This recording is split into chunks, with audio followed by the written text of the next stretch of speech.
तोमर जी के जन्म दिवस पे मंच की अध्यक्षता कर रहे तोमर खाप के प्रधान चौधरी सुरेंद्र सिंह जी, आज के आपके मुख्य अतिथि राष्ट्रीय लोकदल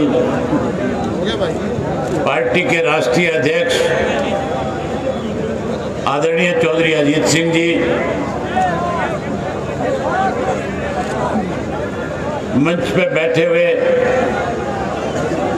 बाबा श्याम सिंह जी, चौधरी विनय चौहान जी, श्री राम तोमर जी, श्री भरम सिंह जी, श्री ऋषिपाल जी, चौधरी मांगेराम जी, मंच पे बैठे हुए राष्ट्रीय लोकदल के मौजूदा और पूर्व विधायकगण, अलग अलग खापों से आए हुए खापों के प्रधानगण, मंच पे बैठे हुए अलग अलग किसान संगठनों से जुड़े हुए,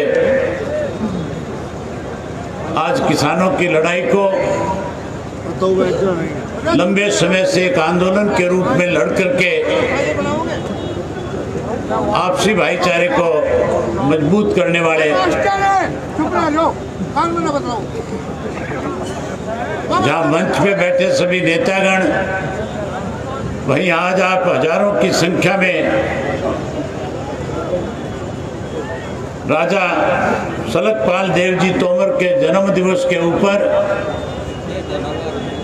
इस हजारों की संख्या में आए हुए आदरणीय बुजुर्गों, नौजवान साथियों, पत्रकार छायाकार दोस्तों, मैं आपके और चौधरी अजीत सिंह जी के बीच में ज़्यादा समय नहीं लूँगा। आप बहुत लंबे समय से इस कड़कड़ाती धूप में चौधरी अजीत सिंह जी का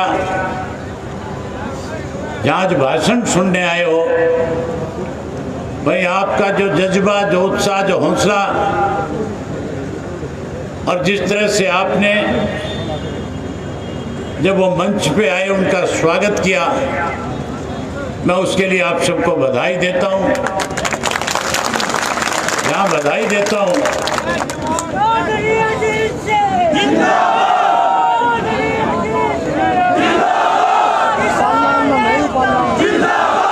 वहीं साथियों, इस ऐतिहासिक धरती को नमन करता हूँ। आज केंद्र की सरकार ने कैसे किसान को परेशान किया जाए, कैसे किसान की जमीन को उससे छीन करके कॉर्पोरेट घरानों के हाथों में सौंप दिया जाए। इस कोविड की आड़ में, इस कोरोना की बीमारी की आड़ में, जहां 3 कृषि के काले कानून बना करके आज 5 वर्ष की उम्र से लेकर के 85 वर्ष के बुजुर्ग तक को उन 3 कानूनों को वापिस करवाने के लिए, जहां माइनस टेम्परेचर डिग्री के सर्दी के उस मौसम में गाजीपुर के बॉर्डर पे, टीकरी के बॉर्डर पे, सिंगू के बॉर्डर पे, जहां शाहजहांपुर के बॉर्डर पे, पलवल के बॉर्डर पे बैठने पे मजबूर किया, वही साथियों आज फिर गर्मी बढ़ती जा रही है, लेकिन देश के प्रधानमंत्री का जो अड़ियल रवैया है, जिस ढंग से उनकी मानसिकता है, छोटी सोच है, आज लाखों किसान केवल और केवल देश के प्रधानमंत्री को इस बात को आगाह कराने के लिए इन सब बॉर्डर के ऊपर बैठे हैं कि आपने जो 3 कृषि के कानून बनाए, जिसकी वजह से आज जहां किसान की जिस जमीन को आप हमारे हाथ से लेकर के अंबानी अडानी को सौंपना चाहते हो, जिस तरह से आपने पुराने जो बड़े हुए कानून थे, जिसकी वजह से हमें अपनी फसल का भाव ठीक मिलता था, उस फसल के भाव को कैसे कमजोर किया जाए, उसके लिए जो योजनाएं बनाई, जो कानून बनाए हैं, आप अपने कानून को वापस लेने का काम करो। लेकिन साथियों, जहां केंद्र की सरकार टस से मस नहीं हो रही, वहीं उत्तर प्रदेश की सरकार जो है वो लगातार दमनकारी नीति अपना करके, जहां कहीं भी किसी ने न्याय के लिए कोई आंदोलन किया, कहीं कोई सरकार को जाकर के पुकार करी, उसकी बात सुनने की बजाय लाठी और डंडे से दबाने का प्रयास किया। मुझे अच्छी तरह से याद है हाथरस का जब कांड हुआ था, एक दलित की बेटी के साथ जब बलात्कार हुआ,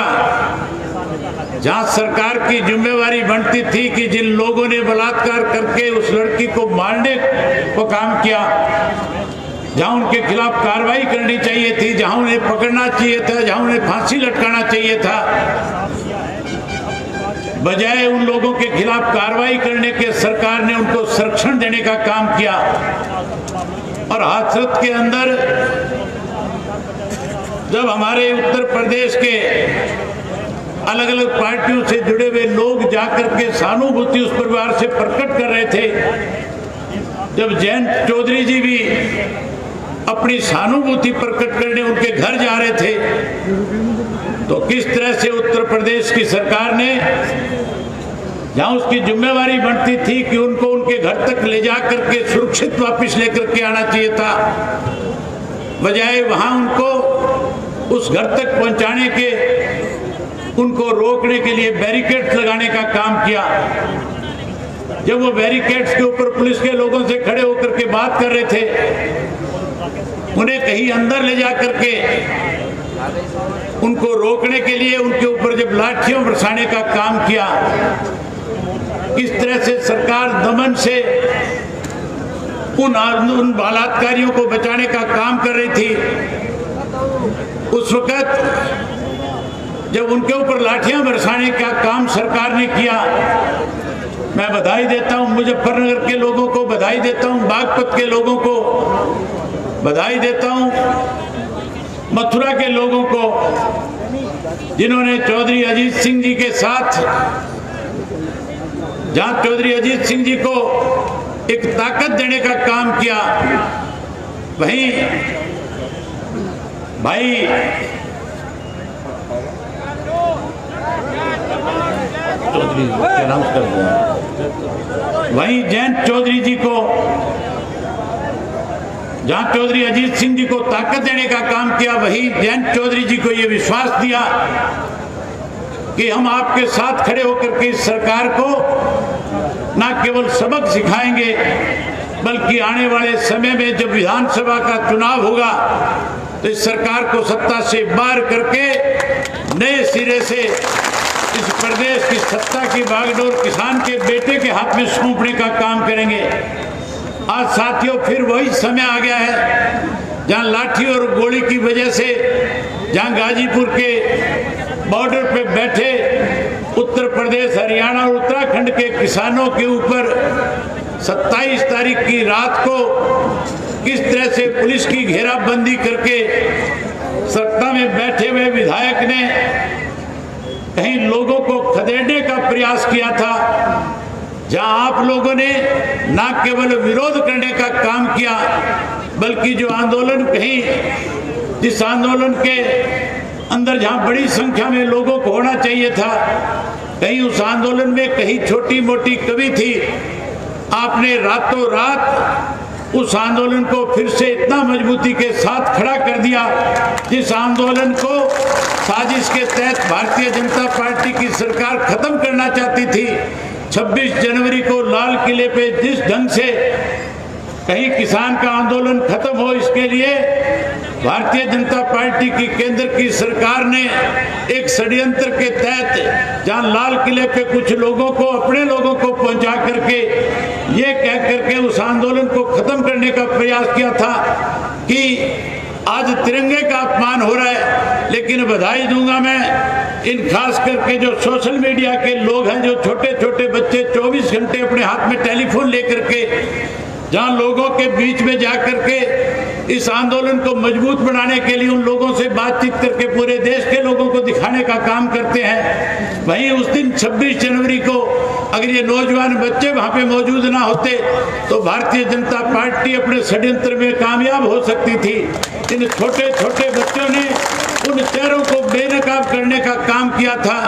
जो कहीं बहरूपिया बन करके किसान की शक्ल बना करके जो इस आंदोलन को तोड़ने के लिए षड्यंत्र रच रहे थे, जो भारतीय जनता पार्टी के एजेंट थे, जो आरएसएस के लोग थे,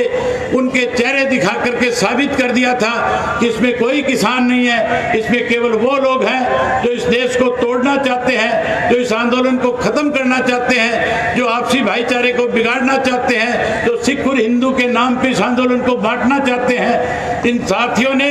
जिस ढंग से उन सबको बेनकाब किया, उसके लिए मैं इनको भी बधाई देता हूं। और वहीं आपसे एक निवेदन करने आया हूं, साथियों, ये धरती वो धरती है जहां से अनेक आंदोलन हुए हैं, जहां से टिकैत साहब ने, स्वर्गीय महेंद्र सिंह टिकैत जी ने, जहां चौधरी चरण सिंह जी ने, जहां किसानों के लिए जब कभी भी उनको चौधरी चरण सिंह को चाहे इस प्रदेश की बागडोर मिली, चाहे इस देश के प्रधानमंत्री के रूप में काम करने के लिए मौका मिला, उन्होंने जिस ढंग से किसानों के लिए सत्ता में रहते हुए अच्छे कानून बना करके किसान की मदद करी, वहीं साथियों विपक्ष में रहते हुए, चाहे लोकसभा थी, चाहे विधानसभा थी, चाहे आम आदमी के बीच में जाकर के कोई लड़ाई लड़ने की बात थी, उन्होंने सदा किसान का साथ दे करके इस देश के किसान को न केवल इकट्ठा करने का काम किया, बल्कि किसान की ताकत को लोकसभा और विधानसभा में बड़ी जिम्मेवारी के साथ खड़ा करने का काम किया था। मुझे अच्छी तरह से याद है सन 1987 में चौधरी देवीलाल जब हरियाणा प्रदेश के मुख्यमंत्री थे, उससे पहले का एक वक्तव्य मैं आपके बीच में कहना चाहूंगा। सन 1977 के अंदर जब इस देश के अंदर बदलाव आया था, जब इस देश के अंदर जनता पार्टी की सरकार बनी थी, उस जनता पार्टी की सरकार में देश के प्रधानमंत्री के रूप में लोग चौधरी चरण सिंह को देखना चाहते थे, लेकिन कहीं उसमें भी राजनीति हुई और राजनीति के तहत चौधरी चरण सिंह को प्रधानमंत्री से कैसे रोका जाए, इसके लिए उस वक्त के अंदर मोरारजी देसाई का नाम आगे कर दिया गया था। मोरारजी देसाई इस देश के प्रधानमंत्री बन गए थे। चौधरी चरण सिंह जहां उप प्रधानमंत्री थे, वहीं उस वक्त वित्त मंत्री हुआ करते थे। चौधरी चरण सिंह जब किसान की बात कैबिनेट में किया करते थे तो कहीं मोरारजी देसाई को तकलीफ होती थी, क्योंकि मोरारजी देसाई उस पार्टी से निकल करके आई थी जिन्होंने सदा पूंजीपतियों का साथ देने का काम किया था। साथियों, जब चौधरी चरण सिंह को अपनी कैबिनेट से रात को बिना किसी कारण नोटिस दिए जब उनको कैबिनेट से निकाला गया था, तो चौधरी देवीलाल ने, सरदार प्रकाश सिंह बादल ने, जहां बीजू पटनायक जी ने, इन सब लोगों ने मिलकर के ये फैसला किया था कि आज किसान का अपमान किया गया है। आज चौधरी चरण सिंह को कैबिनेट से नहीं हटाया गया, बल्कि पूरे देश के किसान को अपमानित किया गया है। किसान के अपमान का बदला कैसे लिया जाए, कैसे किसान को फिर से सम्मान मिले, इसके लिए चौधरी चरण सिंह जी के जन्मदिन को मनाने का फैसला किया गया। लाखों की संख्या में लोग दिल्ली के वोट क्लब के ऊपर इकट्ठा हुए थे। चौधरी देवीलाल को उस वक्त के अंदर, चौधरी देवीलाल जी को उस वक्त के अंदर देश के प्रधानमंत्री ने बुला करके कहा था कि आप हरियाणा प्रदेश के मुख्यमंत्री हो, अगर चौधरी देवीलाल आपने इस सभा में जाने का काम किया तो फिर आपको मुख्यमंत्री का पद छोड़ना पड़ेगा। चौधरी देवीलाल ने कहा कि मैं मुख्यमंत्री बाद में हूं, किसान का बेटा पहले हूं। आपने किसान का अपमान किया है, आपने आपने हमारे नेता को बिना किसी कारण बताए अपनी कैबिनेट से बाहर किया है। चौधरी देवीलाल ने कहा जो महलों में रहते हैं, जो कहीं झोंपड़ी को जलाने का काम करते हैं, उन लोगों को सोच लेना चाहिए कि झोंपड़ी में बैठे व्यक्ति ने इन महलों में बैठाने का काम किया है। जहां आपने हमारी झोंपड़ी जलाई है, जहां किसान का अपमान किया है, वहीं आने वाले समय में आपको हम इस पद से हटा करके चौधरी चरण सिंह को देश का प्रधानमंत्री बनाने का काम करेंगे। और चौधरी देवीलाल ने और उनके साथियों ने मिलकर के जहां चौधरी चरण सिंह को इस देश का प्रधानमंत्री बनाने का काम किया, वहीं साथियों सन 1987 में जब दोबारा चौधरी देवीलाल मुख्यमंत्री बने, इस इलाके के अंदर बिजली को लेकर के चौधरी महेंद्र सिंह टिकैत जो है आंदोलन चला रहे थे। उस आंदोलन के दौरान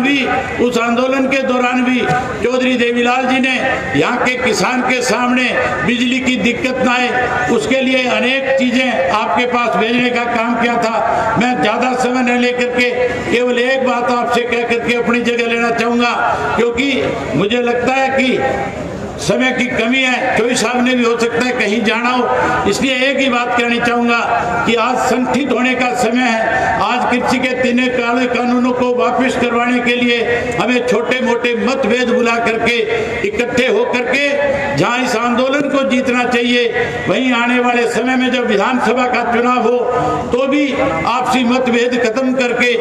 आपको इस प्रदेश की सरकार को बदल करके किसान के हाथ में सरकार सौंपने का काम करना चाहिए, अपनी खुद की सरकार बनानी चाहिए। यही बात आपसे करने आया। आपने मेरी बात सुनी, आप सबका बहुत धन्यवाद। जय हिंद।